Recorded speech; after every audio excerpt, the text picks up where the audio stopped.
بسم اللہ الرحمن الرحیم۔ السلام علیکم۔ پروگرام علم و حکمت میں خوش آمدید۔ میں ہوں محمد حسن الیاس۔ ناظرین کرام، مذہب اسلام کیا ہے، اس کی حقیقت کیا ہے، اس دین کی ایک پوری تعبیر، دین کے مشمولات، دین ہم سے کیسے متعلق ہوتا ہے، روئے زمین پہ سے کون لے کے آتا ہے، ایک ایک بات کو ہم تفصیل سے جان رہے ہیں۔ غامدی صاحب کی کتاب میزان کے دوسرے مقدمے جو دین حق کے نام سے چھپا، اور کئی سال کی محنت کے بعد غامدی صاحب نے اس میں پورے دین کا جو نظام فکر ہے، اسٹرکچر ہے، اس کے احکامات کیسے لوگوں سے متعلق ہوتے ہیں، اس کو بتایا ہے۔ ہم نے گزشتہ پروگرام میں جانا تھا کہ اب قیامت تک روئے زمین پہ اللہ کی کتابیں ہیں جو حکومت کریں گی، اور ان کتابوں کو علماء مسلمان امت تک، لوگوں تک اور غیر مسلموں تک بھی پہنچائیں گے۔ علماء کی ذمہ داری کیا ہے، اس پر غامدی صاحب نے ابتدائی گفتگو کی تھی، لیکن آج میں چاہوں گا کہ اسی بحث کو آگے بڑھائیں اور تفصیل سے جانیں کہ جدید دور کے تقاضوں میں دین کی جو تصویر سامنے آتی ہے، اس میں علماء کو کیا کام اختیار کرنے چاہیے۔ اس موضوع کو آگے بڑھانے کے لیے اس میں سابق ہمارے ساتھ تشریف فرمائیں جناب جاوید احمد غامدی صاحب۔ السلام علیکم غامدی صاحب۔ وعلیکم السلام۔ ہم سب بہت شکریہ آپ کے وقت کا۔ پورا ایک تصور ہے جو آپ کے گفتگو سے سامنے آ رہا ہے، دین کی حقیقت، عبادت کیا ہے، اس کے بعد یہ ہم سے کیسے متعلق ہوتی ہے، مراسم عبودیت کیسے ڈھلتے ہیں، اور پھر شریعت کے وہ تقاضے روئے زمین پہ نبی اور رسول لے کے آتے ہیں، کتابوں کی حقیقت، اور اب قیامت تک علماء کی ذمہ داری۔ میں آج بحث کا آغاز کرنا چاہتا ہوں، جب اللہ کے پیغمبروں کی آمد کا سلسلہ بند ہو گیا اور اسحاق صلی اللہ علیہ وسلم آخری رسول ہیں، حتمی حجت لے کر آئے ہیں، قرآن مجید کی صورت میں ہمارے پاس موجود ہے، علماء کی ذمہ داری ہے۔ بظاہر یہ ذمہ داری بہت بڑی لگتی ہے، لیکن ہم جب معاشرے میں نظر دوڑاتے ہیں تو لگتا یہ ہے کہ دین مختلف فرقوں کی صورت میں، اور دین کے بارے میں جب کوئی سوال کرتا ہے تو اس پر ایک فتویٰ، ایک تحکم، ایک جبر، ایک ترشی نظر آتی ہے۔ علماء کی یہ ذمہ داری جب اللہ نے ڈالی ہے تو اس ذمہ داری کے کیا کچھ تقاضے بھی ساتھ میں بتائے ہیں؟ کیا وہ تاریخی پس منظر ہے جس میں علماء کے ہاں یہ رویہ ہمیں دنیا میں نظر آتا ہے؟ یہ جو رویے ہیں یہ تو تاریخی عمل کے نتیجے میں، اور اس سے پیچھے کیا کچھ ہو چکا ہے اس کی روشنی میں پیدا ہو جاتے ہیں۔ اچھا، یہ صرف ہمارے ہاں پیدا نہیں ہوئے، اگر آپ باقی مذاہب کی تاریخ کا مطالعہ کریں تو اس میں بھی آپ کو اس طرح کے اثرات نظر آتے ہیں۔ مسیحیت کی تاریخ ہمارے سامنے ہے، بڑی طویل تاریخ ہے۔ اسی طرح کا معاملہ یہود کی تاریخ کا ہے، اس کی تاریخ تو بڑی حد تک خود بائبل میں محفوظ ہو گئی ہے۔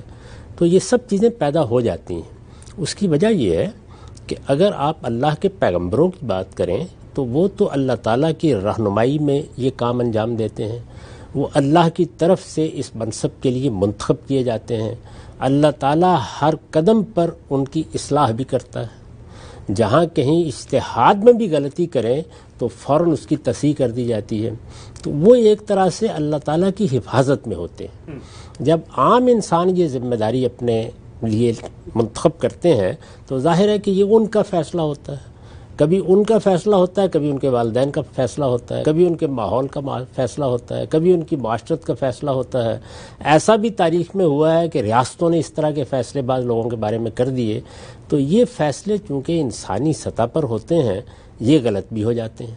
اس کے لیے جو نظم بنایا جاتا ہے یا تعلیم و تربیت کا جو نظام تجویز کیا جاتا ہے اس میں بھی بعض خامیاں ہوتی ہیں۔ تو یہ چیز تو قیامت تک ایسے ہی رہے گی۔ ہم یہاں جس بات کو سمجھنے کی کوشش کر رہے ہیں وہ یہ ہے کہ اللہ تعالیٰ کے آخری پیغمبر کے آنے کے بعد اب قیامت تک دین کا تنخواہ ماخذ تو رسالت بآب صلی اللہ علیہ وسلم کی ذات والا صفات ہے۔ ٹھیک، یہ بات جب کہی جاتی ہے، اور جس طرح میں بار بار اس کی طرف توجہ دلاتا ہوں کہ دین کا تنہا ماخذ رسالت مآب صلی اللہ علیہ وسلم کی ذات والا صفات ہے، تو اس کو اس طرح سمجھیے کہ آسمان پر اس کائنات کا پروردگار ہے، اس نے انسانوں کے ساتھ رابطہ پیدا کیا تو اللہ تعالیٰ کی ہدایت کے ہم تک پہنچنے کی ابتدا ہوئی۔ ٹھیک، اس کے لیے وہ خود یہ بتا رہا ہے کہ وہ انسانوں کے اندر سے کسی شخص کا انتخاب کرتا ہے، یعنی یہ نہیں کہتا کہ میں آسمان سے ایک کتاب براہ راست میں دے دیتا ہوں، تم اس کی روشنی میں اپنے لیے ہدایت کا اہتمام کر سکتے ہو۔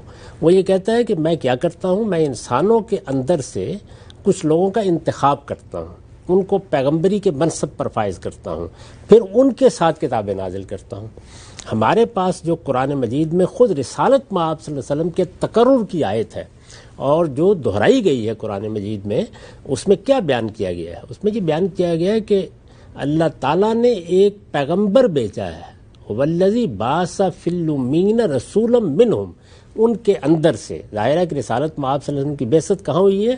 امیوں میں، عرب کے لوگوں میں. ان کے اندر ایک پیغمبر بھیجا ہے. وہ کیا کرتا ہے؟ وہ ان کو خدا کے قانون کی تعلیم دیتا ہے، خدا کی بھیجی ہوئی حکمت سکھاتا ہے. یعلمہم الکتاب والحکمہ، پھر اس کا مقصد بیان کیا ہے تاکہ وہ پاکیزگی اختیار کریں. تو پیغمبر کی ذات ہی اصل میں ماخذ ہے. اب پیغمبر کی جگہ تو کوئی اور نہیں لے سکتا، یعنی یہ ممکن نہیں ہے کہ میں پیغمبر بن جاؤں، کوئی اور پیغمبر بن جائے. جب قرآن مجید نے یہ بات کہہ دی کہ نبوت ختم ہو گئی ہے تو اس کا مطلب کیا تھا؟ اس کا مطلب یہ تھا کہ اب اللہ تعالیٰ کے ساتھ نہ ادھر سے رابطہ ہو سکتا ہے نہ اللہ تعالیٰ یہ رابطہ اب کریں گے. اچھا، دونوں کا راستہ، دونوں کا دروازہ بند کر دیا گیا ہے. کیونکہ اگر آپ ایک پیرالل نظام، متوازی نظام قائم رکھتے ہیں تو پھر ظاہر ہے کہ دین کا تنہا ماخذ محمد رسول اللہ کی ذات والا صفات نہیں رہ سکتی. یعنی جس وقت آپ 2 راستے کھول دیتے ہیں یا 3 راستے کھول دیتے ہیں، میں اگر چاہوں تو میں کچھ ریاستیں کر کے، کچھ چلے کاٹ کے میں بھی اللہ تعالیٰ سے ہدایت حاصل کر سکتا ہوں، اور اللہ تعالیٰ بھی بعض موقعوں کے اوپر فلاں اور فلاں کو یہ ہدایت دینے کا فیصلہ کر لیتے ہیں. یہ راستہ اگر کھلا رکھا جائے تو نہ نبوت کے کوئی معنی رہتے ہیں، نہ رسالت مآب صلی اللہ علیہ وسلم کے اوپر ختم نبوت کا کوئی مفہوم بنتا ہے، اور نہ یہ بات پھر کہی جا سکتی ہے کہ دین کا تنہا ماخذ رسالت مآب صلی اللہ علیہ وسلم کی ذات والا صفات. ٹھیک، یہ جو بات ہم کہتے ہیں کہ اللہ کے سوا کوئی الہ نہیں اور محمد صلی اللہ علیہ وسلم اللہ کے رسول ہے، ہمارا کلمہ یہی ہے نا. تو اس کا مطلب یہ ہے کہ نہ اب توحید کے بارے میں کوئی دوسری رائے قائم کی جا سکتی ہے، اور نہ اللہ تعالیٰ کی طرف سے رسالت کے منصب کا کوئی پہلو اب کسی دوسرے سے متعلق کیا جا سکتا ہے. تو رسالت کا منصب جب رسالت مآب صلی اللہ علیہ وسلم پر ختم ہو گیا ہے تو اب اس کے سوا کوئی چارہ نہیں ہے کہ وہ اعلان جس کی طرف میں نے توجہ دلائی تھی کہ جب قرآن نے یہ کہہ دیا کہ نبوت ختم ہو گئی، رسالت مآب صلی اللہ علیہ وسلم نے یہ فرما دیا کہ نبوت ختم ہو گئی، تو اس کے ساتھ وضاحت کی اس بات کی کہ لم یبقى من النبوت الا المبشرات، یعنی نبوت صرف دعوے کی حد تک ختم نہیں ہوئی، ماموریت کی حد تک ختم نہیں ہوئی، اپنی طرف سے اپنے آپ کو نبی کہنے کی حد تک ختم نہیں ہوئی، بلکہ اپنی حقیقت کے لحاظ سے ختم ہو گئی. اور یہی ختم ہونی ضروری ہے تاکہ کوئی متوازی راستہ اب باقی نہ رہے. جب کوئی متوازی راستہ باقی نہیں رہا تو پھر اب ہم انسانی دنیا میں آ گئے، یعنی آسمان کا رابطہ. تو ہمارے پاس رسالت مآب صلی اللہ علیہ وسلم کیا چیز چھوڑ کر گئے ہیں؟ یعنی ایک وہ سنت ہے جو آپ نے دین کے عملی معاملات میں جاری کر دی. اس کی تاریخ میں بہت دفعہ بتا چکا ہوں کہ اللہ تعالیٰ کے پیغمبروں کا جو دین ہمیشہ سے جاری تھا وہ رسالت مآب صلی اللہ علیہ وسلم کو بھی بنی اسماعیل کے ہاں ملا. اللہ تعالیٰ نے اس کے بارے میں ہدایت فرمائی کہ آگے اسی کو جاری کر دیا جائے. ظاہر ہے اس میں جہاں اصلاح کی ضرورت تھی اصلاح ہوئی، جہاں تجدید کی ضرورت تھی تجدید ہوئی، لیکن جاری کر دیا گیا. وہ جاری کر دیا گیا، اب وہ ہمارے پاس اس مسلمان امت کے اجماع اور تواتر سے منتقل ہو کر موجود ہے. ٹھیک، اس کو کسی کتاب سے حاصل کرنے کی ضرورت نہیں ہوتی، وہ مسلمانوں کے اندر ہر وقت موجود رہتا ہے. یعنی جس وقت ہمارا کوئی بچہ پیدا ہوتا ہے اور وہ شعور کی عمر کو پہنچتا ہے تو قریب کی مسجد میں جا کے دیکھ لیتا ہے نماز پڑھی جا رہی ہے، رمضان آتا ہے روزے رکھے جا رہے ہیں. اسی طرح کی باقی سب چیزیں جو عبادات سے متعلق ہیں، نکاح طلاق سے متعلق ہیں، ایسے ہی جو تجہیز تکفین سے متعلق ہیں، تطہیر بدن سے متعلق ہیں، وہ معاشرہ منتقل کر دیتا ہے. اس کا جو ریکارڈ ہے وہ ہمارے فقہا ہر دور میں ترتیب دیتے رہتے ہیں. ٹھیک، یعنی ظاہرہ کتابیں لکھی جاتی رہتی ہیں اور اس کو کتابوں میں بھی ثبت کیا جاتا رہتا ہے. اس کے ساتھ اللہ کی کتاب قرآن مجید ہے. تو دین کے ماخذ کی حیثیت تو رسالت مآب کو حاصل ہے، لیکن جو دین آپ ہمیں دے کر گئے ہیں وہ ظاہر ہی 2 صورتوں میں ہمارے پاس موجود ہے، یعنی قرآن مجید اور رسالت مآب صلی اللہ علیہ وسلم کی قائم کردہ سنت. اس کے بعد ایک تیسری چیز رسول اللہ صلی اللہ علیہ وسلم کی سیرت، سوانح، آپ کا اسوہ حسنہ، اور جو کچھ آپ نے علم اپنے پیچھے چھوڑا ہے. یعنی لوگوں نے آپ سے سوالات کیے ہیں، کوئی بات پوچھی ہے، کسی چیز کی آپ نے وضاحت کی ہے، اس کو تاریخی ریکارڈ کی حیثیت سے اس امت کے جلیل القدر لوگوں نے بڑی حد تک تنقیح کر کے کتابوں میں ثبت کر دیا ہے. ان کو ہم حدیث کی کتابوں کی حیثیت سے جانتے ہیں. جب یہ بات بالکل واضح ہوگی کہ ہمارے پاس اب یہی کچھ ہے تو ظاہر ہے کہ یہ سب کچھ جو ہے اس کو پڑھنا ہے، اس کو سمجھنا ہے، اس کو جاننا ہے، اس کی تعبیر کرنی ہے، اس کی تشریح کرنی ہے. دنیا میں کوئی چیز بھی خواہ وہ سائنس کا علم ہو، فلسفے کا علم ہو، طب کا علم ہو، وہ محض کتاب سے تو اپنا عمل نہیں شروع کر دیتا نا. اس میں ہر دور میں آپ کو وہ لوگ پیدا کرنا پڑتے ہیں جو اس علم میں مہارت حاصل کریں. تو دین کے علم کا ماخذ تو یہ چیزیں ہیں. یعنی اب نہ میں دین کا کوئی علم آسمان سے براہ راست لا سکتا ہوں، نہ ابو حنیفہ لا سکتے ہیں، نہ شافعی لا سکتے ہیں، نہ کوئی اور شخص لا سکتا ہے. وہ تو آ گیا، آخری بار آ گیا، محمد الرسول اللہ صلی اللہ علیہ وسلم کے ذریعے سے آ گیا، قرآن اور سنت میں ہمارے پاس موجود ہوا، اور اس کی تشریح، اس کی تفصیلات وہ ہمارے پاس رسالت میں آپ صلی اللہ علیہ وسلم کے علم کی صورت میں، آپ کے اسوہ حسنہ کی صورت میں، آپ کی سیرت کی صورت میں وہ بھی بڑی حد تک منتقل ہو گئے. اب اس سب کو جاننا ہے، سمجھنا ہے، اس کے اندر اترنا ہے. اس کے بغیر آپ یہ نہیں کر سکتے کہ عام آدمی کو اس سے متعلق کریں. اچھا، یعنی عام آدمی تو بہرحال اپنی دنیا کی زندگی بسر کرتا ہے نا، اس کو تو کوئی محنت کرنی ہے، کوئی مزدوری کرنی ہے، کسی جگہ کو معاش کی جدوجہد کرنی ہے، پھر لوگوں کے اذواق مختلف، وہ چیزوں کے بارے میں جو رویہ اختیار کرتے ہیں اس میں بہت کچھ اختلاف. تو جیسے دوسرے علوم و فنون میں ہر آدمی اس کا ماہر نہیں ہوتا، درا حال ہے کہ وہ علوم و فنون ہماری زندگی سے متعلق ہوتے ہیں.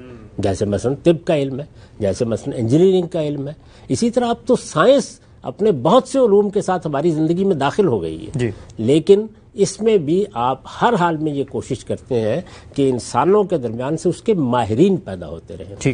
تو یہ علماء کوئی الگ سے مخلوق نہیں ہے، یعنی یہ در حقیقت انسانی معاشرے کی ضرورت ہے کہ جو علم بھی وہاں پایا جاتا ہو، خواہ وہ تجرباتی علم ہے، خواہ وہ مشاہدے پر مبنی علم ہے، اور خواہ وہ اللہ تعالیٰ کی طرف سے دیا گیا علم ہے جو اس کی کتابوں میں اور اس کے پیغمبروں کے ذریعے سے ملتا ہے. اس علم کے ماہرین کا پیدا ہونا فطرت انسانی کا اور معاشرے کا تقاضا ہے، ہر حال میں ہو. اس کو سامنے رکھ کر اب قرآن مجید کی اس آیت کو دیکھیے جس کی میں اس سے پہلے وضاحت کر چکا ہوں. وہ اصل میں آپ کے سارے سوالوں کا جواب دیتی ہے. قرآن مجید میں وہاں کوئی سوال خود قرآن نے باقی نہیں رکھا، اچھا، سوائے ان چیزوں کے کہ جن کو آپ پھر تفصیلات میں طے کرتے رہتے ہیں. اس میں سب سے پہلی بات جس کی طرف میں نے توجہ دلائی تھی وہ یہ تھی کہ ما کان المؤمنون لینفروا کافہ. پس منظر بتا چکا ہوں کہ جس وقت رسالت مآب صلی اللہ علیہ وسلم کی دعوت پھیل گئی، ہر جگہ آپ خود نہیں جا سکتے تھے، مختلف بستیوں میں لوگ خود جزیرہ نما عرب میں ایمان لے آئے. ان میں سے بعض وہ بھی تھے جو دور دراز دیہاتی علاقوں میں رہتے تھے. ان کے ہاں سے جب یہ معلوم ہوا کہ لوگ اسلام تو قبول کر لیتے ہیں لیکن یہ کہ ان کے اندر اسلام کی صحیح اسپرٹ اور روح نہیں منتقل ہوتی، وہ ایمان اور اس کے تقاضوں کو ٹھیک طرح نہیں جانتے، اللہ کی کتاب ان سے کیا چاہتی ہے اس کے علم میں بڑی کمی رہ جاتی ہے. تو رسالت مآب صلی اللہ علیہ وسلم نے اپنے زمانے میں لوگوں کو بھیجا بعض موقعوں کے اوپر. آپ کے علم میں ہے کہ بعض جگہ حادثے پیش آ گئے جب معلمین بھیجے گئے. تو یہاں قرآن مجید نے پھر آخر میں سورہ توبہ کے آخر میں جا کے یہ آیت نازل کی. اس کے اوپر یہ کہا ہے کہ لوگوں کی تربیت اور اصلاح کے لیے صادقین ہونے چاہیے کسی سوسائٹی میں، یعنی جو صداقت سے زندگی بھی بسر کریں، صداقت سے دین کو بھی جانتے ہوں. اس کا طریقہ کیا ہونا چاہیے؟ تو وہ طریقہ اب رسالت مآب صلی اللہ علیہ وسلم کے لیے قرآن خود بیان کر رہا ہے. اچھا، میں نے عرض کیا کہ اس میں پہلی بات یہ فرمائی ہے کہ ما کان المؤمنون لینفروا کافہ، یعنی یہ سارے مسلمانوں سے تقاضا نہیں کیا جا رہا. ہر مسلمان کو دین کا علم حاصل کرنا چاہیے، لیکن وہ کون سا علم ہے؟ وہ جو عمل کے لیے ضروری ہے، وہ جو عقیدے کی اصلاح کے لیے ضروری ہے، وہ جو اللہ سے تعلق کے لیے اس کی زندگی میں درانا چاہیے. لیکن جو چیزیں سمجھنے کی ہوتی ہیں، جن میں اختصاص پیدا کرنا ہوتا ہے، جن میں رہنمائی کی ضرورت ہوتی ہے، وہ ظاہر ہے کہ اس کے بغیر نہیں ہو سکتی کہ کچھ لوگ اپنے آپ کو اس کام کے لیے وقف کریں. جیسے کچھ لوگ اپنے آپ کو طب کے علم کے لیے وقف کریں، سائنس کے لیے کچھ لوگ سائنس کے لیے وقف کریں. یہ جب تک نہیں ہوگا، اور اسی کا اہتمام کرتا ہے سارا عالم، اسی کا اہتمام کرتا ہے. یہ جو آپ ادارے بناتے ہیں، یہ جو آپ تعلیم دیتے ہیں، تو ہر معاشرہ یہ سوچتا ہے کہ اس کی ضرورتیں کیا ہیں. اگر اس کی ضرورتیں انجینئر ہیں، اس کی ضرورتیں ڈاکٹر ہیں، اس کی ضرورتیں سائنسدان ہیں، اس کی ضرورتیں ماہرین معیشت ہیں، تو یہ پیدا ہونے چاہیے. کیونکہ ہر آدمی یہ کام نہیں کر سکتا. یعنی آپ نے دیکھا ہوگا کہ کتنا متعلق ہوتا ہے بجٹ ہماری زندگی سے. جب کسی ملک کا بجٹ پیش کیا جاتا ہے تو ہماری زندگی سے اس کا بڑا گہرا تعلق ہوتا ہے. کہیں قیمتیں بڑھ جانی ہے، کہیں روٹی کھانی مشکل ہو جانی ہے. لیکن کیا ہم میں سے ہر شخص معیشت کے پہلو سے اس کو سمجھ سکتا ہے؟ اس کا انالیسس کر سکتا ہے؟ اس کے اندر اتر سکتا ہے؟ اس میں کیا غوامض اور اعداد و شمار کے کیا ہیر پھیر ہوتے ہیں ان کو جان سکتا ہے؟ تو ظاہر ہے کہ اس کی ضرورت ہوتی ہے کہ ہر فن اور ہر علم کے ماہرین پیدا ہوں، اور یہ سارے لوگ نہیں ہو سکتے، یعنی آپ یہ توقع نہیں کر سکتے۔ تو قرآن مجید نے دیکھیے بات کہاں سے شروع کی، ما کان المؤمنون لینفروا کافہ، سارے مسلمان یہ کام کر ہی نہیں سکتے۔ فلولا نفر من کل فرقۃ منہم طائفہ، یعنی اب ظاہر ہے کہ آج کا زمانہ تو نہیں تھا کہ چند اہل علم ہیں وہ مدینے میں موجود ہیں، وہ یثرب میں نہیں ہے تو مکے میں بٹھا دیے گئے ہیں، وہ آج ہم نے واشنگٹن میں بٹھا دیے ہیں اور وہ ساری دنیا سے بیٹھ کے بات کر لیں۔ اس وقت تو ظاہر ہے بستیاں تھیں، ان میں لوگ تھے، دور دراز علاقے تھے، ایک جگہ سے دوسری جگہ جانے میں بعض وقت مہینوں کا سفر کرنا پڑ جاتا تھا۔ تو یہ کہا گیا کہ ہر قوم میں سے، ہر گروہ میں سے، ہر مسلمانوں کی بستی میں سے کچھ لوگ آئیں، اور کچھ لوگ آ کے کیا کریں۔ اب دیکھیے نا کہ یہاں ایک ایک سٹیپ کو خود قرآن واضح کر رہا ہے۔ فلولا نفر من کل فرقۃ منہم طائفہ، یعنی مسلمانوں کے ہر گروہ، ہر جماعت میں سے ایسا کیوں نہیں ہوتا کہ کچھ لوگ نکل کے آئیں۔ اب وہ طائفہ یا کچھ لوگ کیا کریں آ کے، لیتفقہوا فی الدین، دیکھیے الفاظ ہی بالکل بدل گئے۔ قرآن مجید میں ہمارے ہاں تو اب عالم کا لفظ ہے جو ہم بولتے ہیں، عالم کا لفظ تو اصل میں قرآن مجید کے اندر بولا جاتا ہے جہالت کے مقابلے میں، یعنی انسان کو اپنی جہالت ہر شخص کو دور کرنی ہے۔ ٹھیک، وہ لوگ جو علم کے سچے طالب ہوتے ہیں اور چیزوں کو جاننا چاہتے ہیں، یہ سچی طلب اور یہ چیزوں کو جاننے کا جذبہ یہ تو ہر شخص میں پیدا ہونا ہے۔ وہاں تو قرآن مجید یہ کہتا ہے کہ جاننے والے اور نہ جاننے والے یکساں کیسے ہو سکتے ہیں، وہاں تو وہ یہ کہتا ہے کہ اللہ کی سچی خشیت اصل میں جاننے والوں ہی میں پیدا ہوتی ہے۔ تو وہاں علماء کا لفظ اصطلاحی مفہوم میں استعمال ہی نہیں ہوا، قرآن مجید اس کو اس طرح استعمال نہیں کرتا۔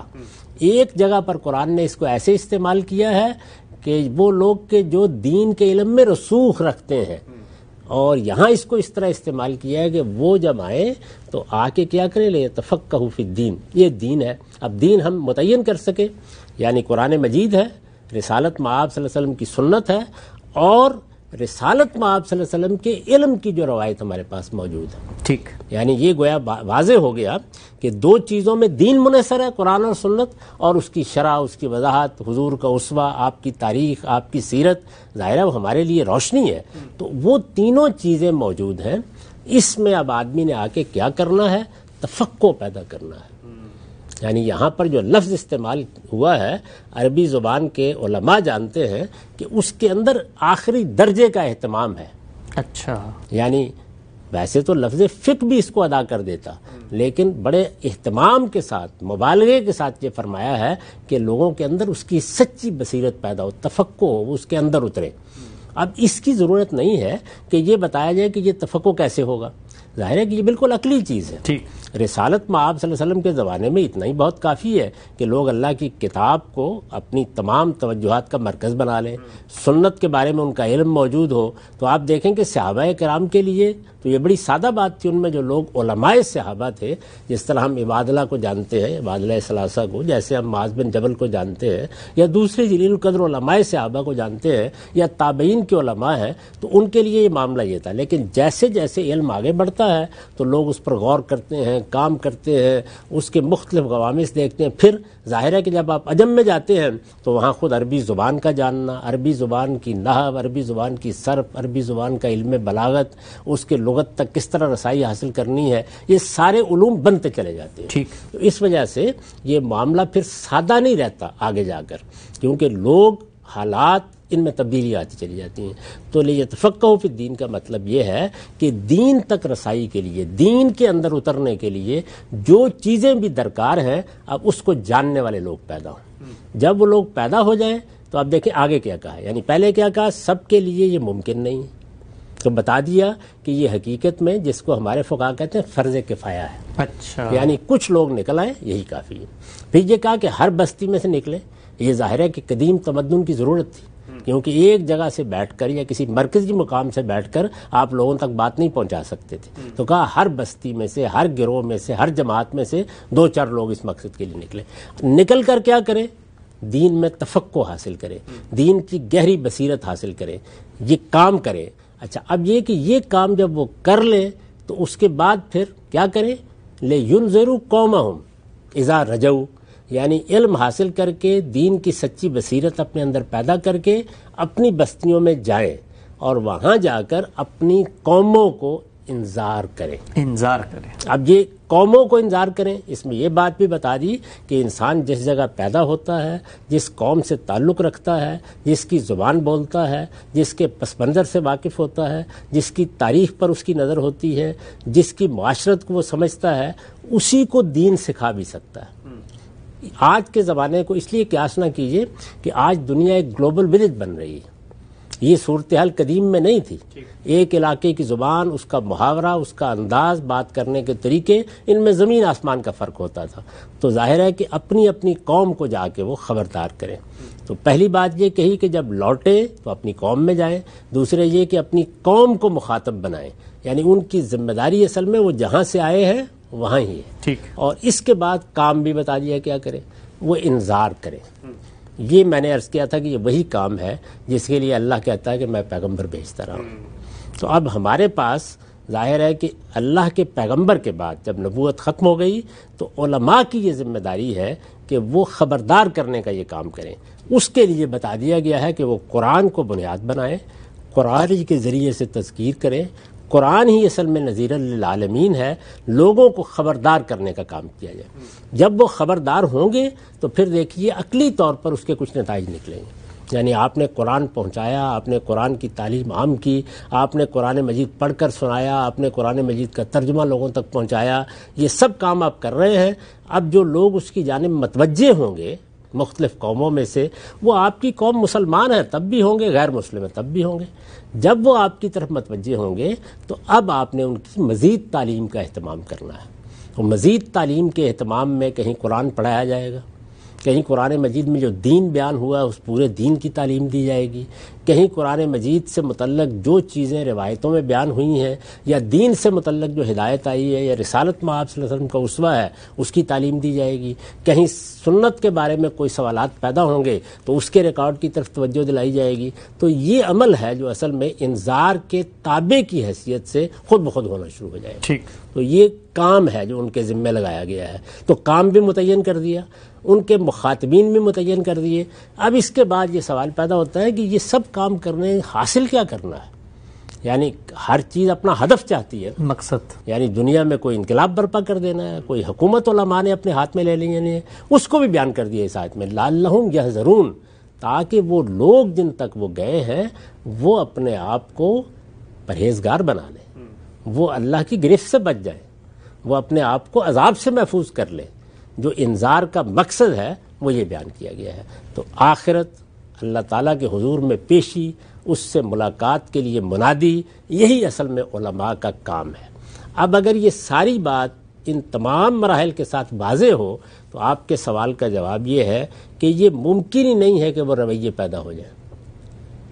یعنی یہ بات کہ ہم نے لوگوں پر حکم لگانا ہے، لوگوں پر فتوے عائد کرنے ہیں، ہم نے لوگوں کے کفر و ایمان کے فیصلے کرنے ہیں، ہم نے ان کے بارے میں کوئی سزاؤں کا اعلان کرنا ہے، ہم نے مختلف کیمپ بنا کر اس میں اپنے آپ کو کسی ایک جگہ پہ رکھنا ہے، کسی پہ لعنت کرنی ہے، کسی پہ تان کرنا ہے، یہ تمام چیزیں فوری طور پر نکل جائیں۔ لوگوں کے داروں سے نکالنے کے فیصلے دینے ہیں اسلام میں، یعنی یہ جو سب چیزیں ہیں ان کا کوئی تعلق پھر آپ سے نہیں، آپ کا کام خبردار کرنا ہے۔ آپ اصل میں قیامت کے منادی ہیں، آپ کو اس جگہ کھڑا ہونا ہے کہ لوگ آپ کی بات سنیں اور یہ کہیں کہ سمعنا منادی ینادی للایمان، ہم نے ایک پکارنے والے کو پکارتے ہوئے سنا ہے، وہ ایمان کی دعوت دیتا ہے۔ تو اصل میں یہ کام ہے۔ یہ جو ہمارے یہاں آپ دیکھتے ہیں نا کہ ہماری قوم ہے، اس میں کروڑوں کی تعداد میں لوگ ہیں، اربوں کی تعداد میں اس وقت دنیا بھر میں مسلمان ہیں، ان میں ہر طرح کے لوگ، کسی کی تربیت ہوئی، کسی کی نہیں ہوئی، پھر یہ کہ ایک دوسری تہذیب کا غلبہ ہو گیا۔ مسلمان اس وقت دنیا کے اندر ایک مفتوح قوم ہے، فاتحین کے بنائے ہوئے نظم کے اندر رہ رہے ہیں۔ فاتحین کو جو کچھ پس منظر میں ملا ہے اس میں سائنسی علوم ہے، اس میں سماجی علوم ہے، بہت بڑے ادارے بن گئے ہیں، ایک تازہ نیا فکر وہ لے کر میدان میں آ گئے ہیں۔ اس طرح کی صورتحال میں ہماری نسلیں متاثر ہو جاتی ہیں، ہمارے بچے متاثر ہوتے ہیں، ہمارے ہاں بہت سی چیزوں میں۔ تو اگر کوئی سچا عالم ہو دین کا تو وہ کیا کرے گا؟ وہ یہ کرے گا کہ وہ دھمکیاں دے گا، وہ یہ کہے گا کہ زبان بند کرو، وہ یہ کہے گا کہ میں فتویٰ لگاتا ہوں، وہ یہ کہے گا ہم تمہیں امت سے نکالتے ہیں۔ آپ اس وقت غور کر کے دیکھ لیں، آپ کے اپنے ملک میں آپ کے اپنے دیہات میں، اور میں جانتا ہوں، دیہات تک کو جانتا ہوں، ایسے لوگ ملیں گے کہ جو الحاد کے علمبردار ہوں گے، جو اللہ تعالیٰ کی ذات صفات کے بارے میں مطمئن نہیں رہے، جو دین کے بارے میں گریزاں ہیں، لیکن چونکہ ظاہر مسلمانوں کے معاشرے میں ہے تو اس وجہ سے وہ اپنا ایک معاشرتی بھرم قائم رکھتے ہیں. تو ان سب لوگوں کو طعن و تشنیع نہیں کرنی، بلکہ ان کو اپنی قوم کے فرد سمجھ کر دین کی طرف بلانا ہے، ان کی تعلیم کا بندوبست کرنا ہے، یہ اہتمام کرنا ہے کہ ملائمت کے ساتھ، محبت کے ساتھ آپ انہیں پکاریں. ہمارا کوئی بچہ غلطی کرے گا، ہماری کوئی بیٹی غلطی کرے گی، تو ہمارے اندر سچی دعوت کی اسپرٹ ہونی چاہیے. اس کو قرآن مجید نے بیان کیا ہے کہ خبردار کرنے کا انداز ہونا چاہیے، یعنی جو پیغمبروں کا انداز ہے تو علماء کرام کو وہی اپنانا چاہیے. ہمارے ہاں ہوا یہ کہ ایک لمبے عرصے تک جب مسلمانوں کی بڑی حکومت قائم ہو گئی، اور آپ جانتے ہیں کوئی 1000 سال تک مسلمان دنیا کی ایک بہت بڑی طاقت رہے ہیں، بلکہ کہا جا سکتا ہے کہ وہ دور بھی مسلمانوں نے دیکھا جب وہ دنیا کی سب سے بڑی طاقت، ایک سپر پاور کی حیثیت ان کو حاصل تھی. اس میں جو قضاء کا نظام بنایا گیا، یعنی جس طرح آپ جب بھی کوئی حکومت قائم کرتے ہیں یا سلطنت قائم کرتے ہیں تو اس میں ایک جوڈیشری بناتے ہیں، قضاء کا نظام بناتے ہیں. ہمارے ہاں علماء کی بہت بڑی تعداد اس سے متعلق رہی ہے. تو قضاء میں تو آپ فیصلہ کر رہے ہوتے ہیں، حکم لگا رہے ہوتے ہیں، سزا دے رہے ہوتے ہیں. تو یہ ذہن بن گیا ہے. اور چونکہ اب بھی جو نصاب انہیں پڑھایا جاتا ہے وہ اصل میں فتوے ہی کا نصاب ہے. آپ دیکھیں نا، اعلیٰ ترین منصب کیا ہے؟ مفتی. جبکہ قرآن یہ کہتا ہے کہ اعلیٰ ترین منصب کیا؟ منذر. سبحان اللہ. تو باتیں ہی دو بالکل الگ ہو گئی نا. یعنی آپ فتویٰ دیتے ہیں، آپ ورڈکٹ دیتے ہیں، آپ قاضی کا حکم لگاتے ہیں. یہ تو اس وقت ہے جب آپ کے پاس کوئی اختیار ہے، آپ کسی جگہ پر بٹھا دیے گئے ہیں، آپ نے مجرموں کو سزائیں دینی ہیں، آپ نے کوئی احتساب کا کام انجام دینا ہے. وہ دنیا چلی گئی، اس کے احوال چلے گئے، آپ کو اپنے اصل کام پر آنا ہے. اور اصل کام کیا ہے؟ لوگوں تک خدا کے دین کی دعوت پہنچانا اور انہیں خبردار کرنا. خان صاحب سبحان اللہ کہوں گا میں کہ قرآن مجید کی ایک آیت کے اندر اتنے بڑے مسائل، اتنے بڑے سوالات کے جوابات پوشیدہ ہیں، پنہا ہیں، موجود ہیں. ہماری نظر نہیں پڑتی کہ ایک ایک لفظ ایک پورے کے پورے سوشل پرابلم کو ایڈریس کر رہا ہے اور اس کا حل بھی بتا رہا ہے. میں کچھ ضمنی چیزیں بھی آپ کے سامنے رکھتا ہوں. آپ نے فرمایا کہ تفقہ فی الدین لازمی تقاضا ہے. علماء نے ظاہری بات ہے ایک فوکسڈ اسپیشلائزیشن کرنی ہے. کہا یہ جاتا ہے بالعموم کہ تفقہ فی الدین کا بھی ایک طریقہ کار، ایک منہج متعین کر دیا گیا. مثلا ہمارے زمانے میں کہا جاتا ہے کہ اگر آپ دین کے عالم ہیں تو درس نظامی آپ نے کیا ہوا ہے تو آپ دین کے عالم ہیں. سوال میرا یہ ہے کہ کیا عہد کی تبدیلی سے، زمانے کے بدلتے حالات سے، تاریخی عمل سے تفقہ فی الدین کے تقاضے اور چیلنجز بھی کیا بدلتے رہتے ہیں؟ بات یہ ہے کہ جو دین کا علم ہے، بلکہ دین کا علم کیا معنی، ہمارے ہاں تو دنیوی علوم بھی ایک لمبے عرصے تک اس طرح پڑھائے جاتے تھے کہ لوگ ابتدائی تعلیم اپنے گھر والوں سے پا لیتے تھے، اپنے قریب کی مسجد سے پا لیتے تھے. میں نے خود اس زمانے میں، آپ دیکھیں نا، آج سے آپ کہہ لیجئے کوئی 60 سال پہلے، یعنی میں نے خود ایک بڑے دور دراز گاؤں میں، جس کو آپ کہہ سکتے ہیں کہ جنگل اور بار کا گاؤں ہے، وہاں کی ایک چھوٹی سی مسجد میں اپنے والد کی خواہش پر جب جا کر یہ پوچھا کہ کیا میں عربی فارسی پڑھ سکتا ہوں، تو وہاں وہ مولوی صاحب موجود تھے جو اس پوزیشن میں تھے کہ مجھے پڑھانے لگ جائے. یعنی یہ صورتحال تھی ہمارے معاشرے کی. یہ حقیقت ہے کہ مسجد اور مکتب سے ہمارے ہاں تعلیم شروع ہو جاتی تھی، اور چھوٹے چھوٹے گاؤں اور دیہات میں آپ کو ایسے لوگ مل جاتے تھے کہ جو وہاں بیٹھے ہوتے تھے، مسجد کی امامت کے سوا کوئی کام نہیں کرتے تھے، لیکن وہ بچوں کو تعلیم دے رہے ہوتے تھے. تو مکتبی تعلیم ہمارے ہاں بہت نیچے تک چلی گئی ہوئی. وہ تو پھر بعد کے زمانوں میں یہ سارا نظم بالکل برباد ہو کے رہ گیا اور ہم فرقہ بندیوں کی نظر ہو گئے. ورنہ مجھے معلوم ہی نہیں ہے کہ اس گاؤں میں آج بھی اندازہ کرتا ہوں اپنے بعد کے علم کی بنیاد پر کہ میرے جو مولوی صاحب تھے، ابتدائی استاد مولوی نور احمد صاحب، ان کا کس مدرسہ فکر سے تعلق تھا. یعنی وہاں کوئی اس کا اظہار نہیں تھا. تو بچے تھے، بچے ہیں، ان کو وہ پڑھا رہے ہیں، یعنی فارسی پڑھا رہے ہیں، عربی پڑھا رہے ہیں. تعلیم کا ایک ابتدائی نظام یہ تھا. اس کے بعد لوگ یہ دیکھتے تھے کہ اب اس جگہ پہنچ گئے ہیں کہ جہاں ان کو کسی فن یا علم میں کمال حاصل کرنا ہے. تو وہ دیکھتے تھے کہ اچھا اس وقت ہمارے ملک میں یا دور دراز علاقوں میں، بلکہ ملک کیا سرحدوں سے پار بھی دیکھتے تھے کہ کسی بڑے فن کا، کسی بڑے علم کا کوئی ماہر ہے. تو کوئی آدمی علم حیات کا ماہر ہے، کوئی حساب اور ریاضی کا ماہر ہے، کوئی کسی اور چیز کا ماہر ہے، ایسے ہی علوم دین میں کوئی فقہ کا ماہر ہے، کوئی علم معانی کا ماہر ہے، کوئی لغت کا ماہر ہے، کوئی صرف و نحو کا ماہر ہے، تو لوگ ان لوگوں کے پاس چلے جاتے تھے اور سفر کر کے جاتے تھے، ان کے پاس رہتے تھے اور اس علم میں کمال حاصل کر لیتے تھے۔ تو یہ طریقہ ہمارے ہاں رائج تھا۔ اب جس طریقے سے مختلف ادارے بنتے چلے گئے، ہمارے یہاں بھی بنے ہیں اس طرح کے ادارے، جب ادارے بنتے ہیں تو پھر آپ کو کوئی باقاعدہ نصاب بنانا پڑتا ہے۔ تو یہاں پر جب ادارے بننے کا عمل شروع ہوا تو اس سے پہلے آخری زمانے میں، جبکہ مسلمانوں کی ابھی کوئی سلطنت دنیا سے ختم نہیں ہوئی تھی، مزمل ہو چکی تھی، آخری زمانے میں جو بیوروکریسی عام طور پر کام کرتی ہے اس کے لیے نصاب بنایا گیا تھا، جس کو ہم درس نظامی کہتے ہیں۔ اچھا، یعنی یہ در حقیقت ان لوگوں کے لیے نصاب بنایا گیا تھا کہ جو حکومت کے مختلف مناصب یا ذمہ داریوں میں خدمات انجام دینا چاہتے ہیں۔ اس نصاب کے اندر جو دینی نصاب ہے، اگر آپ چاہیں تو اس کے لیے سب سے اچھی کتاب جو ہے وہ مولانا مناظر احسن گیلانی کی ہے، جنہوں نے مسلمانوں کے نظام تعلیم و تربیت کے اوپر بہت تفصیل سے بات کی ہے اور یہ بتایا ہے کہ یہ در حقیقت تھا کیا، یہ دنیوی تعلیم کا نظام ہے بنیادی طور پر۔ اچھا، یعنی ظاہر ہے کہ دنیوی تعلیم چونکہ مسلمان معاشرہ ہے، مسلمان معاشرے میں قضاء کا نظام موجود ہے، قانون، یہاں میں یہ بات واضح کر دوں کہ ہمارے ہاں جب لوگ یہ خیال کرتے ہیں نا کہ بادشاہت قائم ہو گئی تو انہیں یہ خیال ہوتا ہے کہ جمہوریت نہیں رہی تو اب بادشاہ قانون بناتے ہوں گے، تو یہ دنیا سے بہت مختلف بادشاہتیں ہیں۔ اچھا، یعنی یہ صحیح ہے کہ ملوکیت اس معنی میں قائم ہو گئی کہ اب گویا ایک خاندان کی حکومت ہے، چل رہی ہے، لیکن قانون بادشاہ کی زبان کا نام نہیں تھا۔ اچھا، قانون ہمارے ہاں علمی طور پر ترقی پذیر ہوا، جس کو ہم فقہ کہتے ہیں، وہ اصل میں ہمارا پورا قانون ہے۔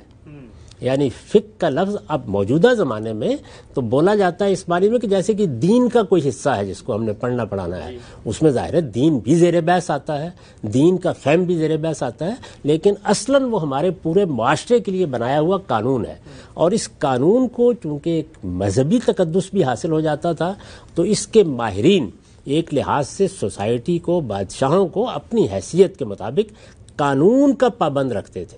میں کبھی کبھی یہ کہتا ہوں نا کہ چار چیزیں جو ہیں وہ میرے نزدیک سیاسیات میں ایمانیات کی حیثیت رکھتی ہیں، یعنی انسان کے بنیادی حقوق ہیں، جمہوریت ہے، قوموں کا حق خود اختیاری ہے، اور ان میں سب سے بڑی چیز کیا ہے؟ قانون کی حکمرانی۔ تو ہمارے ہاں ملوکیت ضرور آئی لیکن قانون کی حکمرانی بہرحال رہی۔ اچھا، یعنی کچھ لوگوں نے اس کی خلاف ورزی کی، اس کی مثالیں بھی دی جا سکتی ہیں، لیکن اصلاً قانون وہ تو آج بھی ہو جاتی ہے، حکمران راستے نکال لیتے ہیں۔ تو یہ جو قانون کی حکمرانی ہمارے ہاں رہی ہے، اس کی ظاہر ہے کہ پوری کی پوری ایک تاریخ ہے۔ اس قانون کی حکمرانی کے پہلو سے سوسائٹی بنی ہے، سوسائٹی کے ادارے بنے ہیں، ان کے لیے جو بیوروکریسی تیار کی جائے گی، یہ لوگ تیار کیے جائیں گے، یہ وہ نصاب ہے۔ ٹھیک، تو اسی نصاب کو اٹھایا گیا اور اس میں کچھ ترمیم تغیر کر کے جب انگریز یہاں آ گئے انہوں نے اپنا بیوروکریسی کا نظام بنانا شروع کر دیا۔ اچھا، تو وہ پیرالل نظام کی جگہ جب اس نظام کو لایا گیا اور اس کو باقی رکھنے کی کوشش کی گئی تو نتیجہ کیا نکلا؟ نتیجہ یہ نکلا کہ دینی تعلیم کے لیے جو نظام اصلاً بنا ہی نہیں تھا وہ لوگوں کے ہاں دینی تعلیم کا نظام قرار پا گیا۔ اچھا، اس کی روح بالکل مختلف ہے، اس کے مختلف پہلو دینی تعلیم کے لیے ناموزونیت رکھتے ہیں، لیکن جن لوگوں نے وہ ادارے قائم کیے وہ چونکہ اللہ تعالیٰ کے ساتھ بڑا گہرا تعلق رکھتے تھے، وہ اسلام کا بڑا درد رکھتے تھے، وہ ایک بڑے جہاد سے گزرے تھے، انہوں نے ایک بہت بڑا انقلاب دیکھا تھا، حکومت چلی گئی، ساری چیزیں بالکل ختم ہو گئیں، وہ ادارے ختم ہو گئے، وہ دنیا ختم ہو گئی، تو انہوں نے درویشی کے ساتھ یہ ادارے قائم کیے، اور چونکہ اس کے ساتھ وہ تعلیم دینے کے ساتھ تربیت بھی کرتے تھے، لوگوں کے اندر دینداری بھی پیدا کرتے تھے، تو اس کا نتیجہ یہ نکلا کہ ایک بیوروکریسی کو تیار کرنے والا جو نظام تھا وہ اصل میں علماء تیار کرنے کا نظام بن گیا۔ ٹھیک، جبکہ بار بار یہ توجہ دلائی جا چکی ہے کہ اصلاً دین کا علم اگر آپ کہتے ہیں تو وہ اختصاص کا علم ہے، اس کی پداہی اس وقت ہونی چاہیے جب کوئی طالب علم بنیادی تعلیم حاصل کر لے۔ تو آج کے زمانے میں یہ بات بالکل طے ہو گئی ہے، اور قدیم زمانے میں بھی یہی ضرورت تھی کہ کم و بیش 12 سال کی تعلیم وسیع بنیاد دینی چاہیے، یعنی جو براڈ بیس ہو، جس میں لوگ وہ ساری سکلز اپنے اندر پیدا کریں جو آگے جا کے انتخاب میں ان کی معاون ہو سکیں۔ جب وہ اس مرحلے سے گزر جائیں تو پھر اپنے انتخاب سے، اپنے چوائس سے 12 سال کی تعلیم پا کر پھر یہ طے کرے کہ اب انہیں کیا بننا ہے۔ اگر وہ طے کرتے ہیں کہ انہیں عالم بننا ہے تو ان کے لیے ادارے ہونے چاہیے. جیسے ہی آپ وہاں جائیں گے تو آپ دیکھیے بنیادی جو چیزیں وہ سیکھی جا چکی ہیں. اب آپ نے کیا کر رہا ہے, اب آپ نے وہ علوم سکھانے ہیں جن کا تعلق خالص دین سے ہے, یا دین کے ساتھ دنیا کو جاننے کے لیے چیزیں ضروری ہیں. سوشل سائنسز ہیں, سوشل سائنسز ہے, یا اسی طرح فلسفے کی تاریخ ہے یا سائنس کی تاریخ ہے, تاکہ یہ معلوم ہو جائے کہ مقابل میں کیا دنیا کھڑی ہے. وہ جو کہا گیا نا کہ دین کا ایک سچا عالم بصیرم بے زمانے ہی ہوتا ہے, وہ اپنے زمانے کی بصیرت رکھتا ہے. تو زمانے کی کتنی بصیرت ان کو وہاں پہنچانی ہے. ظاہر ہے کہ وہ ان علوم کے آخری درجے کے ماہر نہیں ہوں گے, لیکن ان کو بصیرت ہونی چاہیے کہ دنیا کیا ہے, جس دنیا میں ہم اس وقت جی رہے ہیں اس کے تقاضے کیا ہیں, ان میں علوم نے کیا صورت اختیار کر لی ہے, ہمارے مقابل میں کون کون سے معاشرتی علوم, کون سے سماجی علوم وجود میں آ چکے ہیں, وہ کن کن چیزوں کو کس زاویے سے دیکھتے ہیں, اس کا ایک بڑا گہرا علم ان کو ہونا چاہیے. تو ان چیزوں کو سامنے رکھ کر نصاب بھی بننا چاہیے نئے طریقے سے, اور اگر کچھ اپنے طور پر لوگ تعلیم حاصل کریں تو ان کو بھی اپنے لیے یہی طریقہ بھی اختیار کرنا چاہیے. اور یہ تعلیم کا نظام جو ہے صرف ایک اصلاح چاہتا ہے, اور وہ اصلاح یہ ہے کہ 12 سال کی براڈ بیس تعلیم ہر شخص کی ضرورت ہے, وہ اس کا بنیادی حق ہے. وہ اس کو پانے کے بعد ہی کسی دینی مدرسے کا رخ کرے یا ڈاکٹر بنانے والے کسی کالج کا رخ کرے, اس سے پہلے یہ اجازت نہیں دینی چاہیے. معاشرے کو روکنا چاہیے اس کو. تو یہ بنیادی غلطی ہے جس کا نتیجہ پھر یہ نکلتا ہے کہ ایک خاص طرح کے نصاب سے گزرنے کے بعد, ایک مخصوص ماحول میں رہنے کے بعد, جو اصلاً اس مقصد کے لیے تھا ہی نہیں, جو لوگ پیدا ہوتے ہیں وہ پھر صرف فتویٰ دیتے ہیں. ٹھیک, ان کے ہاں دعوت, ان کے ہاں دین کی بصیرت, ان کے ہاں دین کی دعوت کے لیے بیداری, ان کے ہاں وہ خلوص, وہ جو ایک نیت کی پاکیزگی ہے, وہ شخصی لحاظ سے تو پائی جا سکتی ہے, لیکن وہ نظم اور وہ سارا نظام اس کو پیدا کرنے میں ناکام ہو جاتا ہے. ہم سب بہت ہی اہم بات ہے, کیونکہ جب معاشرے میں ایک شخص نکل کے اسلام کا تعارف حاصل کرنا چاہتا ہے تو سب سے پہلے جو اسلام کا ابتدائی تشخص سامنے آتا ہے وہ علماء ہی کے روپ میں سامنے آتا ہے. جو نکات آپ نے بتائے, میں تھوڑا سا ایک بات مزید آپ سے چاہتا ہوں, آپ اس پہ روشنی ڈالیے گا کہ یہ جو آپ نے فرمایا, یہ خلوص, یہ دعوت اور اصلاح کا جذبہ, ایک متاع درد و سوز, لوگوں کی آخرت کو سنوارنے کی ایک جدوجہد, کوشش, صحیح کاوش, اس میں سرگردہ ہونے چاہیے علماء. بہت سارے ہمیں نظر آتے ہیں, بعض لوگ اس کی طرف توجہ بھی دلاتے ہیں. گزشتہ دنوں میں نے کچھ چیز پڑھی کہ ایک عالم سے پوچھا گیا کہ یہ جو تارک نماز ہے اس کا کیا حکم ہے, تو انہوں نے فرمایا, محمد الغزالی بڑے معروف عالم ہیں, انہوں نے فرمایا کہ اس کا حکم یہ ہے کہ اس کا ہاتھ پکڑ کے اس کو مسجد میں لے جاؤ اپنے ساتھ. اس طرح کی چیزیں. لیکن ہمارے معاشرے میں, بالخصوص پاکستان کا کلچر میں بات کروں گا, ایک اطلاقی مثال آپ کے سامنے رکھ کے, ہمارے ملک کی ایک شناخت ہے, ایک بچی ہے, اس کے ساتھ پاکستان میں ظلم ہوا, بیرون ملک چلی گئی, ایک انٹرویو چھپا ان کا, اس کا کانٹیکسٹ کیا ہے, وہ بات کیا کہتے ہیں, اس سے قطع نظر میں آپ سے سوال یہ پوچھتا ہوں کہ انہوں نے اگر کوئی غلط بات بھی کی ہو تو علماء کی کیا ذمہ داری ہے, ان کا کیا رویہ ہونا چاہیے؟ ہم نے دیکھا جلسے جلوس, سڑکوں پہ موب کلچر, پتلے جلائے جا رہے ہیں اور تہمتیں اور گالیاں دی جا رہی ہیں. دین کیا کہتا ہے کہ اس موقع پہ علماء کو کیا کرنا چاہیے تھا؟ دیکھیے بات یہ ہے کہ اس میں تو کوئی شبہ ہی نہیں ہے کہ اس بچی نے ایک ایسی بات کہی کہ جو بات ہمارے دین کی ہدایات کے خلاف ہے. ٹھیک, یہ بات میں آپ سے عرض کرتا ہوں کہ صرف اس بچی کی زبان پر نہیں آئی. آپ اگر تھوڑا سا حوصلہ کر کے اپنے تعلیمی اداروں میں جائیں, اپنے نوجوانوں سے بات کریں, تو دسیوں لوگ آپ کے سامنے یہ سوال رکھتے ہیں. ٹھیک, یہ سوال دور جدید نے پیدا کر دیے ہیں. اب ہونا کیا چاہیے تھا؟ ہونا یہ چاہیے تھا کہ ہماری طرف سے محبت کی ایک آواز اٹھتی ہر طرف سے کہ وہ ہماری بچی ہے, اس کو غلط فہمی ہو گئی ہے, ہم اس کو بتائیں گے, اسے سمجھائیں گے, اس کے سامنے دین کی دعوت رکھیں گے. تو دین کی دعوت, درد مندی, محبت, عزت کے ساتھ اس کو خطاب کرنا, یہ ہوتا ہی کبھی نہیں. اصل میں ہم اس کے پیچھے یا تو کسی سازش کا سراغ لگائیں گے, یا اس کو کسی کا ایجنٹ قرار دیں گے, کوئی بھی ہو کسے باشد, اور یا یہ کوشش کریں گے کہ کسی نہ کسی طریقے سے اس کو اس کیمپ میں دھکیلیں اور اس کے مقابل میں ایک دوسری احتجاجی قوت پیدا کریں. ٹھیک, یہ ہمارے ہاں کا مسئلہ ہے. یعنی ہم در حقیقت شناخت کے بحران میں مبتلا قوم ہے, اور اس کے بعد یہ ساری حرکتیں ہم سے سرزد ہوتی ہیں. یعنی وہ درد مندی, وہ خلوص, وہ بات جو حضور نے فرمائی کہ ان دین و نصیحہ, یعنی اس کو کہیں قریب بھی آپ نہیں دیکھتے. تو دعوت کی اسپرٹ ہی بالکل ختم ہو کر رہ گئی ہے کہ ہمارے دانشور، ہمارے پروفیسر حضرات، ہمارے اساتذہ، ہمارے علماء جب دیکھیں اور غور کریں اس بات کے اوپر کہ ہمارے بچے آخر دین کے معاملے میں، ہماری معاشرت کے معاملے میں، ہماری تہذیب کے معاملے میں، ہماری روایات کے معاملے میں ان غلط فہمیوں کا شکار کیوں ہو رہے ہیں، اس کا تجزیہ کر کے دیکھیں تو وہ ایک سچے دائی بنیں گے. یعنی وہ پکاریں گے لوگوں کو، وہ راستے نکالیں گے، وہ اس طرح کی چیزوں کو پبلک کرنے کی بجائے یہ کوشش کریں گے کہ اپنے کسی بچے کو دھکیل کر غیروں کے کیمپ میں نہ ڈال دیں، بلکہ اس کو محبت سے اپنی طرف کھینچیں. تو یہ محبت کی زبان جو ہے یہ ہم بھول جاتے ہیں.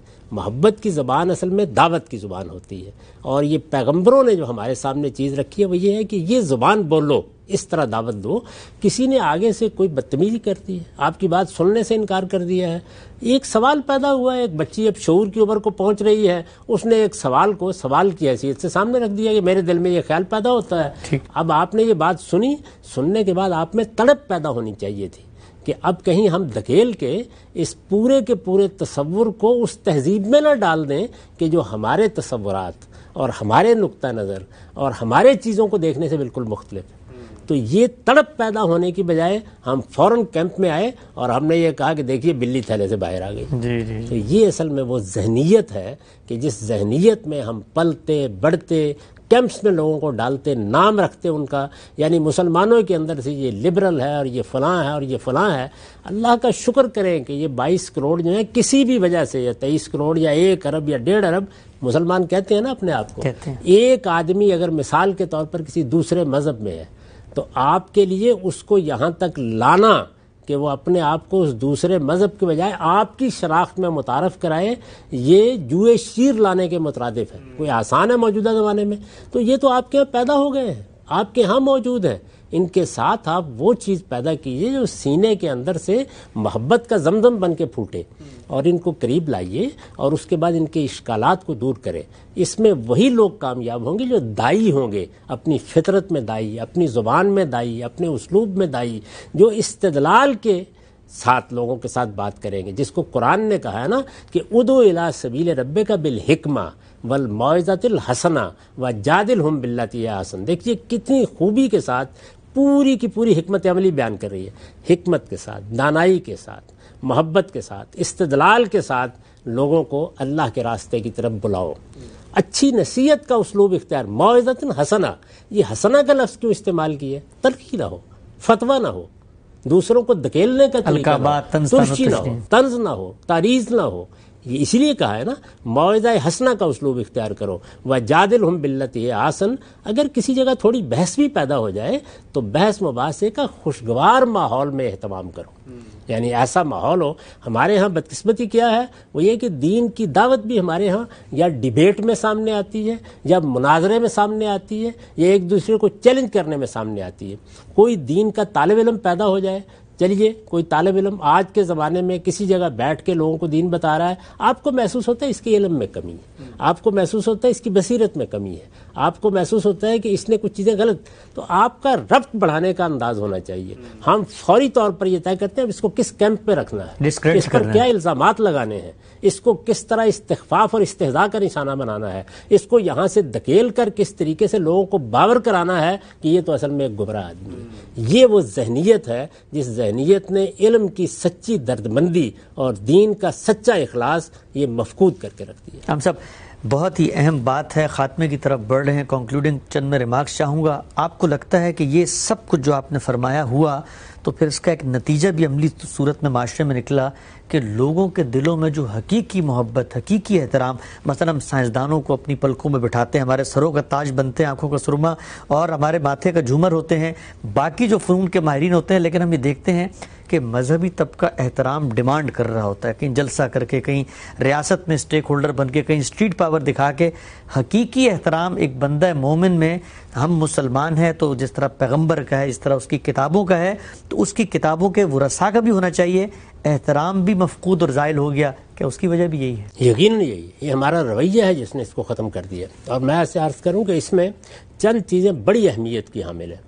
ہم نے جس وقت ہم دین کے عالم بن جاتے ہیں، اپنا لباس، اپنا رہن سہن لوگوں سے بالکل ہی مختلف کر لیا. جبکہ پیغمبروں کی تاریخ پڑھنے سے معلوم ہوتا ہے کہ وہ اپنی قوم کے شرفاء کا لباس پہنتے ہیں، اسی طرح رہتے ہیں، ان کے لیے کوئی مخصوصی ابا کبا نہیں ہوتی ہے۔ کیا رسالت میں آپ صلی اللہ علیہ وسلم نے ایسا کیا؟ عرب کے شرفاء جو لباس پہنتے تھے یا جو آپ نبوت سے پہلے پہنا کرتے تھے، آپ پوری سیرت کا مطالعہ کر رہے ہیں، ادنا تبدیلی بھی آپ نے نہیں کی اس میں۔ تو جب آپ اپنے آپ کو اس طرح الگ کر لیں گے اور آپ لوگوں کو یہ تاثر دیں گے کہ آپ کوئی بالکل الگ مخلوق ہیں، جب بات کریں گے فتوے کی زبان میں بات کریں گے، آپ ایک کیمپ بنا کر کھڑے ہو جائیں گے، اور یہاں تو یہی نہیں ہے کہ صرف مذہبی لوگوں کا کیمپ ہے، پھر اس کیمپ کے اندر 1000 کیمپ، یعنی یہ فلاں فرقے کا ہے، یہ فلاں گروہ کا ہے۔ اس کا نتیجہ یہ نکلا ہے کہ علم اپنی ذات میں قابل عزت نہیں رہا، جبکہ کسی بھی معاشرے کے اندر آپ دیکھیے کہ ایک اچھے ڈاکٹر کے پاس آپ جاتے ہیں علاج کرانے کے لیے، تو آپ بے خود اس کے احترام کے لیے کھڑے ہو انتظار کرتے ہیں کہ آپ اس کا انتظار کرتے ہیں، آپ چاہتے ہیں کہ آپ کو وقت ملے، آپ کے ساتھ التفات سے بات ہو۔ تو یہ جو چیز ہے یہ اس وقت پیدا ہوتی ہے کہ جب کسی فن کے جو اہل علم ہیں وہ اپنے علم سے، اپنے استدلال سے، اپنی شفقت سے، اپنی محبت سے، اپنی ملائمت سے لوگوں کی طرف رجوع کریں، اس سے فطری احترام پیدا ہوتا ہے۔ اور میں آپ سے عرض کروں کہ جو ہمارے وہ اہل علم تھے جو آج سے یہی اس پچھلے 100 سال کے اندر جنہوں نے یہ ساری بنیادیں رکھی ہیں، آپ کسی طبقہ فکر سے ان کو اٹھا لیں، وہ انہی خصائص کے حاملین تھے، ان کے پاس لوگ اسی طرح جاتے تھے۔ یعنی ہمارے ہاں تو یہ حال ہے کہ اگر آپ دلی کے علماء کے بارے میں بات پوچھیں، جیسے کہ شاہ ولی اللہ ہیں، جیسے کہ ان کے خاندان کے لوگ ہیں، ان کے بعد بھی بہت سے اہل علم ہیں جن کے میں نام لے کے آپ کو بتا سکتا ہوں کہ لوگ یعنی شاعر جاتے تھے، ادیب جاتے تھے، وہ بعض موقعوں کے اوپر ان کے ساتھ مشاورت کرتے تھے اور ایک محبت کی فضا میں ایک دوسرے کے ساتھ تبادلہ خیالات کرتے تھے۔ جیسے جیسے آپ نے سوسائٹی سے اپنے لباس میں، اپنے رہن سہن میں، اپنے اسلوب میں، اپنی بات میں، اپنے انداز میں، اپنی زبان تک میں ان کے الگ کرنا شروع کر دیا، اور پھر اس کے بعد آپ سے اگر کچھ صادر ہوتا ہے وہ دیکھیے محاورہ بن گیا کہ مکے سے جو خبر آتی ہے وہ ایسی ہی آتی ہے۔ یہ صورتحال کیوں پیدا ہوتی ہے؟ یہ اس لیے پیدا ہوتی ہے کہ وہ جو دین کی حقیقی بات ہے وہ اصل میں جس چیز کا تقاضا کرتی تھی کہ سچا تفقہ ہو، دین کی سچی بصیرت ہو، اور آپ اپنی قوم کو محبت اور خلوص کے ساتھ انذار کریں، اور آپ کے ساری گفتگو کا ہدف کیا ہو کہ یہ نہیں کہ آپ کو دھکیل کے فلاں کیمپ میں فلاں آدمی کو ڈالنا ہے یا اس کا استخفاف کرنا ہے یا اس کی حقیقت واضح کرنی ہے، نہیں، لعلہم یحذرون، تاکہ لوگ اللہ تعالیٰ کی گرفت سے بچیں۔ اور یہ دعوت اس وقت تک برپا نہیں ہو سکتی جب تک کہ آپ اس آیت کو اپنی حکمت عملی کا موضوع نہ بنائیں کہ لوگوں میرے راستے کی طرف بلاؤ، ادعو الی سبیل ربک بالحکمہ والموعظۃ الحسنہ وجادلہم باللتی احسن۔ اس کا ترجمہ بھی میں نے آپ کو سنا دیا ابھی تھوڑی دیر پہلے، اور اس کا مدعا بھی واضح کر۔ ہم سب جزاکم اللہ خیرا۔ ناظرین، ہمارے پروگرام کا یہاں پہ وقت ختم ہوتا ہے۔